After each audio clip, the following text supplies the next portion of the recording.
Guys, welcome back to my mini blog. তো আজকে তোমাদেরকে একটা রান্না শেয়ার করব, কিভাবে কি করলাম।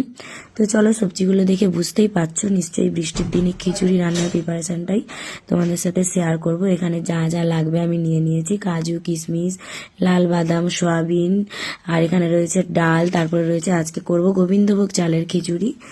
আর মশলাতে রয়েছে আদা, জিরে, কাঁচা লঙ্কা। তো চলো, তো সবজিগুলো জল ঝরিয়ে নুন হলুদ মাখিয়ে রেখেছিলাম, ওটা আমি ভেজে নিচ্ছি লাল লাল করে। ভেজে নেওয়ার পরে দিয়ে দেবো ডাল। জল ঝরিয়ে রেখেছিলাম মুগ ডাল, তো মুগ ডালটাও লাল লাল করে ভেজে নেবো যতক্ষণ না কালার চেঞ্জ হচ্ছে। তারপরে কাজু, কিশমিশ আর লাল বাদামগুলো তুলে দিলাম, সেটাও লাল লাল করে একটু ভেজে নেব। তারপরে সয়াবিন জল ঝরিয়ে রেখেছিলাম গরম জলে, সেটাও করে নিলাম। তারপরে ফোড়ন হিসাবে 5 ফোড়ন, জিরে আর এলাচ, লবঙ্গ, দারুচিনি দিয়ে মশলাটা তুলে দিলাম, আদা, জিরা, টমেটো, পেঁয়াজ।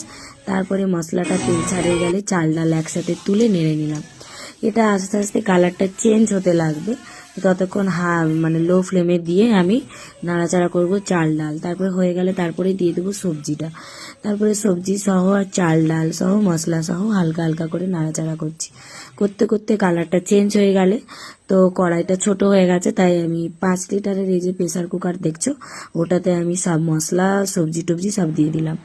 তারপরে খিচুড়িটা খাবো কি দিয়ে আম আর আলু চোখা করে নিলাম। তো এখন টেস্ট করার পালা।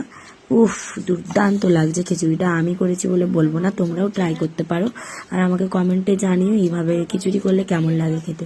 তো আজকের ব্লগটা কেমন লাগলো জানিও। টাটা।